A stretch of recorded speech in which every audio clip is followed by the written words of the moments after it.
Last week in Michigan politics, the votes are in from the May 5th elections. We look at some local results, including a key state Senate race that had people across the country talking.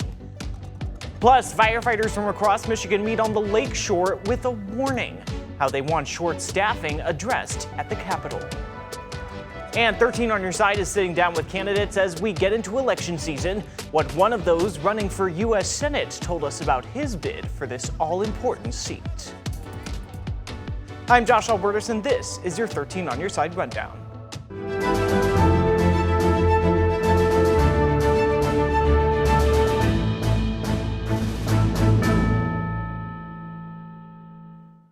We begin with your voice, your vote, as the state Senate is expected to be safely in the hands of Democrats. After a special election in mid-Michigan on Tuesday, Chedrick Green beat his opponents in Senate District 35 by almost 20 percentage points, according to unofficial results. That outcome could have implications for the midterm elections. The votes are in a single state Senate race that held the power to reshape Michigan politics. It was a little more extreme than maybe what people thought the margin would be. The 35th state Senate district, which includes parts of Bay, Saginaw, and Midland counties, has been empty since former Democratic State Senator Kristen McDonald-Rivet took her newly won seat in Congress last year. And this coveted seat has been in the spotlight ever since. When a special election to fill the seat wasn't called at first, Governor Gretchen Whitmer faced a lawsuit to try and compel her to do so. Since the announcement of a special election came last August, many have had their eyes on this district. Democrats certainly had much more of an incentive to pay attention to this race because their majority hung on the balance. Following Tuesday's election, firefighter and Marine veteran Chedrick Green was projected to deliver the seat for Democrats. We won! The state Senate is now expected to return to the slight Democratic majority that was there before, 20-18 in the chamber. But how it happened does seem interesting. Back in 2022, that now Democratic Congresswoman won this Senate seat by a fairly thin margin. But now, unofficial results from yesterday had Green with a 19-point margin roughly over his Republican opponent. And it might lead some to wonder if there are any clues there when it comes to this year's midterms. But an expert I spoke with today had his own thoughts on what this may or may not mean. These elections are very variable, but we have a trend across the country of Democrats overperforming in these special elections. Michigan State University professor Corwin Smith says special elections are unpredictable. Given what he sees as current conditions already favoring Democrats, Tuesday doesn't change his outlook. So what we have is more sort of a continuation of a trend. I wouldn't say sort of a changing any perspective. Now turning to some other unofficial results from the May 5th elections that included dozens of proposals on ballots across West Michigan. Here's a look at some of those unofficial results shared by clerks in Kent, Muskegon, and Ottawa counties. In Kent County, all local millage and bond proposals passed, but a proposal to disincorporate the village of Sand Lake failed to reach the required 2/3. And in Muskegon County, the two bond proposals for school districts passed alongside an operating millage renewal. And in Ottawa County, voters passed a transportation millage, a fire department millage, 5 school district operating millages, and 1 sinking fund millage. The State Board of Canvassers is expected to meet later this month on certifying the results. The Michigan Democratic Party's endorsement convention last month, where delegates threw the party's support behind candidates for statewide offices like Attorney General and Secretary of State, seemed to be the talk of the town this past week. That's after reported concerns surrounding voting or where some delegates may have voted from. According to the Detroit News, State Senator Sylvia Santana is appealing her loss for a Michigan State University Board seat endorsement, as she alleged party leadership didn't enforce an in-person voting rule. After it said it had obtained internal voting records, the News also reporting that while current Attorney General Dana Nessel's vote was initially attributed to Washtenaw County Prosecutor Ellie Savitt, who won the party's AG endorsement, a spokesperson telling the News that she, in fact, abstained. Oakland County Prosecutor Karen McDonald, who was announced to have been beaten for the party's AG endorsement, said this week that she supported having an independent audit. As we get closer to the midterm elections, 13 on Your Side is sitting down with candidates for office to help inform you, the voter, about the choices and where the candidates stand. The Democratic primary for our open U.S. Senate seat, a key target for both major parties, has been especially active, with 3 major candidates vying for that nomination. We sat down with Dr. Abdul El-Sayed, who many have seen as running in the more progressive lane of the party. We talked about his race and messages to voters. I'm Abdul El-Sayed. I am running for U.S. Senate. Who is Dr. Abdul El-Sayed? I don't label myself. I more think of myself as somebody who's trying to unlock a system for people who've been locked out of their politics for a very long time. If it's not a name one's heard in the last few months, it may be familiar from back in 2018. I said something at the time in 2018 I think folks weren't quite ready to hear, which is that Donald Trump is not himself the disease of our politics. He's the worst symptom of the disease. A disease that the former Wayne County health official argues puts special interests ahead of everyday people and has gotten worse. Now, 8 years after El-Sayed's run for governor, he's running for Michigan's open U.S. Senate seat to, in his view, help cure it. I think the message that I ran on in 2018 is even more salient now. He sat down with 13 on Your Side, talking some of the big topics for West Michigan. Things like data centers, agriculture, and affordable housing. We need a massive federal housing bill. That bill will do a couple of things both on the supply side and the demand side. On the supply side, it would invest in building affordable housing all over our country, and it would address a lot of the zoning and licensing challenges that get in the way, especially for affordable housing projects that never actually get greenlit. I believe in down payment assistance, just like I believe in investing in building housing stock for the 21st century. It's been a heated Democratic primary, often featuring controversy and criticism. El-Sayed facing his own after rallying earlier this year with streamer and political commentator Hassan Piker, who's faced repeated pushback for past comments many have deemed anti-Semitic. Following the larger responses to their partnership, we asked El-Sayed whether he stood by the decision to campaign together. You and I are having this conversation not because I underwrite everything you've ever said, but because it's important for me to get my message out to folks who might be listening. Now, Hassan Piker has a huge platform. He talks to 3 million people at a time.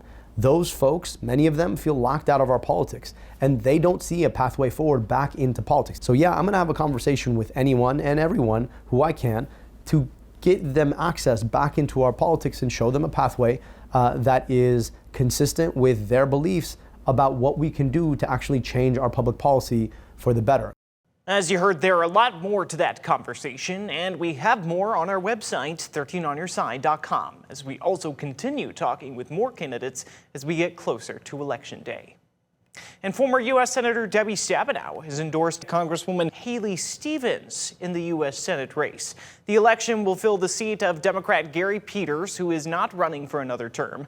Stabenow, who represented Michigan in the Senate for over 2 decades, says she's known Stevens for years and that she can win the general election. I have to say, given what's at stake right now in Michigan, what's at stake for the country, the fact that Michigan could very well be the state that puts the U.S. Senate back in the majority so we can stop Donald Trump and the chaos and corruption that's going on.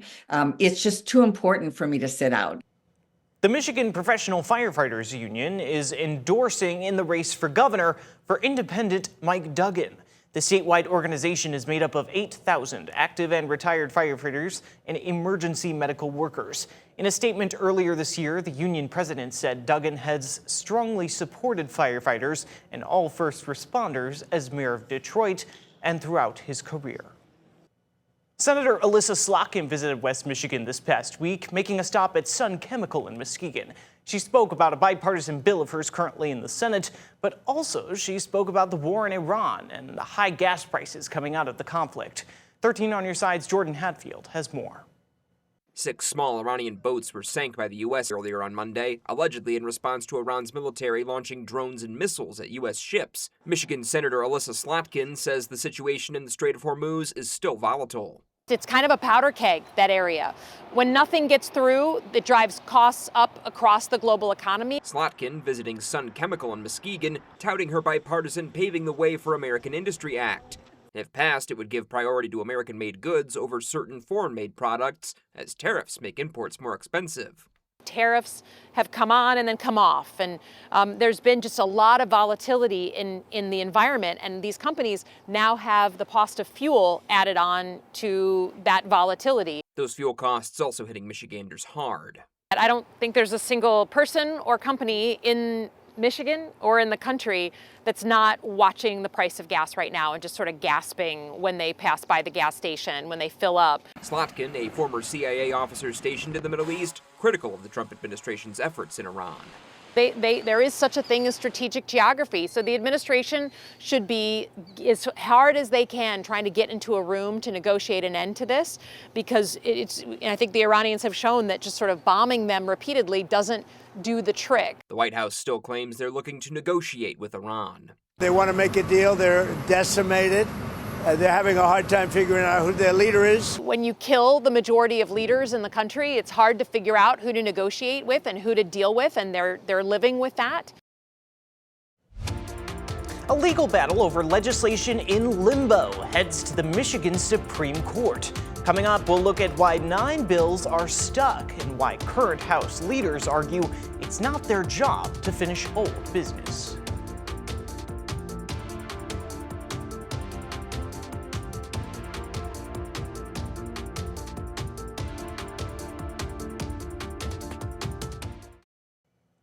In Lansing, the Michigan Supreme Court heard arguments on Wednesday on a case of 9 bills that passed years ago but were never presented to the governor for a signature.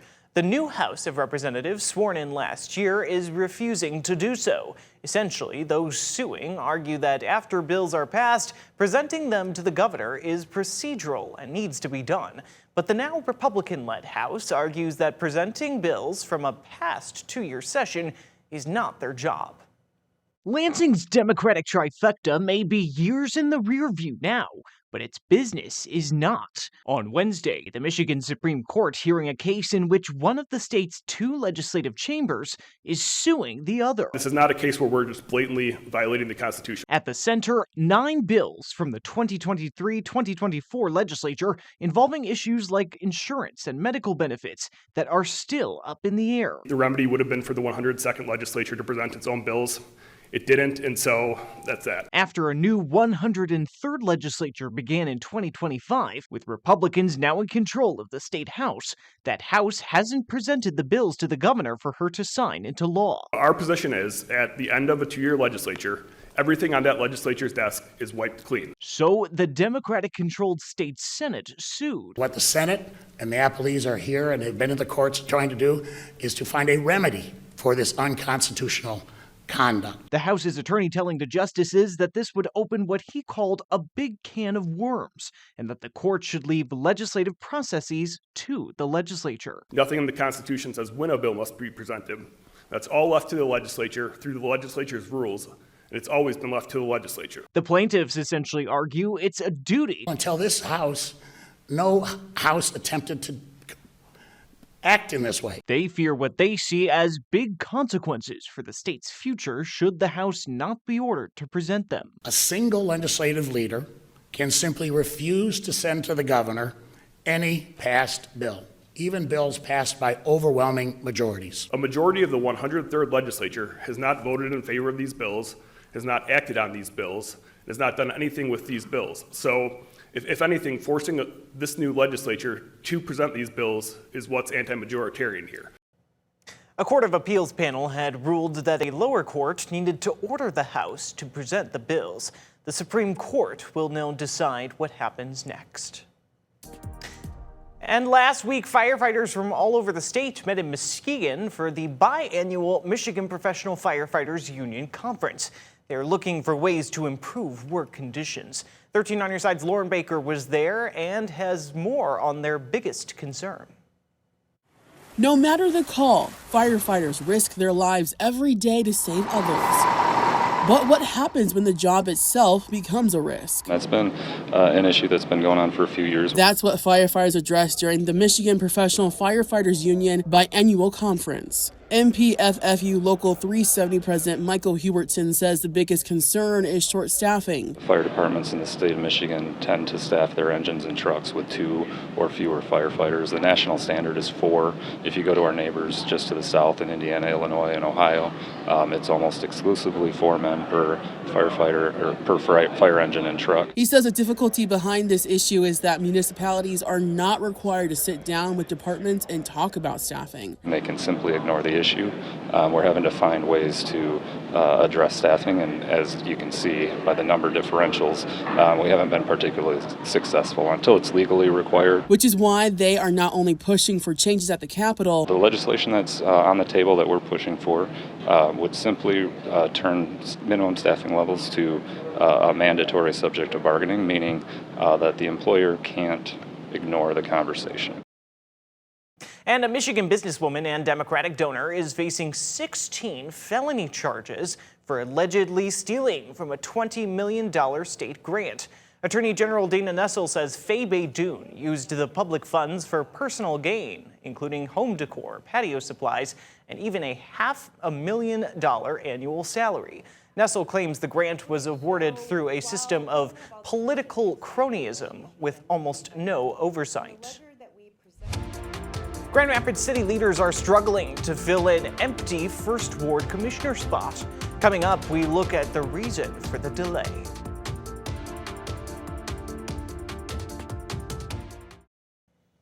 Despite continued discussions on how a Grand Rapids City Commission seat will be filled, sitting commissioners this week were still struggling to make an appointment. The board was split 3-3 between 2 candidates. They discussed the ongoing stalemate and how to move forward at a budget meeting this past week. 13 on Your Side's Nick Nelson has the story. I don't think that's the outcome that we wanted as a body. So the question is whether we can go somewhere from here other than simply a vacancy. The City of Grand Rapids Commission seat for the First Ward remains unoccupied. Former Commissioner Drew Robbins, who previously held the seat, stepped down in March with plans to run for a state office. Since then, the city held interviews with various candidates to fill the vacancy until a new member is elected in November. Commissioners previously narrowed it down to 2 options. Dan Cope, a Grand Valley State professor who First Ward Commissioner Alicia Marie Belcheck supports, along with Mayor David LeGrand and Commissioner Marshall Kilgore. We would work very effectively in the next few months to accomplish that which is needing, which is mostly a good listener and preservation of the democracy that we are in. The other finalist is Kurt Repart, who previously represented the First Ward. The 3 other commissioners, Melinda Yasasi, Lisa Knight, and Kelsey Perdue, support him, citing his work in affordable housing. Perdue says she's frustrated by the stalemate. I just think it's really unfair, it's really unfortunate,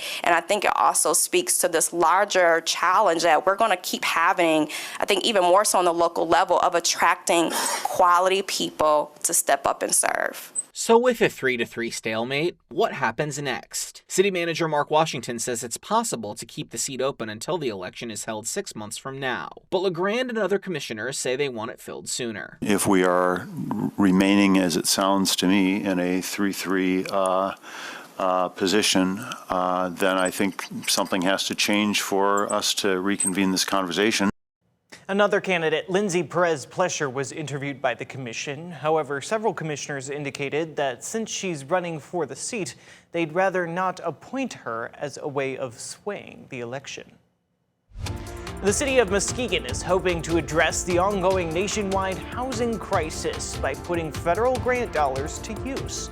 How the money and a little elbow grease are helping people purchase their first homes.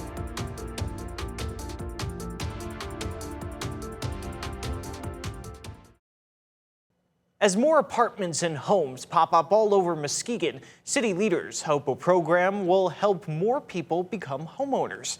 13 on Your Side, Lauren Baker has more on how the city is using federal money to flip homes. Doors to a new life and a new home are opening all over Muskegon. And it's just about a healthy, safe home for a family.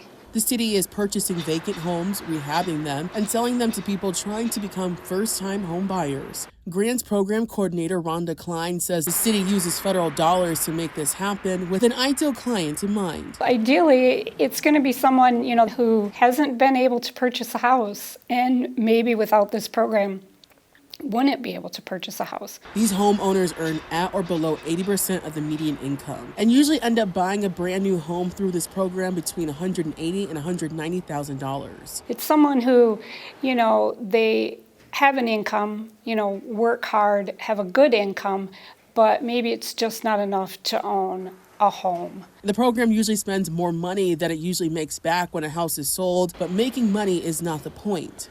It's a way to improve a house and make sure it is going to be a safe place for a family to live. Also, without the gentrification that so many people worry about. Changing lives and neighborhoods one house at a time. And that's the rundown for your week in Michigan politics. Be sure to keep up with all the top political stories of the day, both on air and online at 13onyourside.com.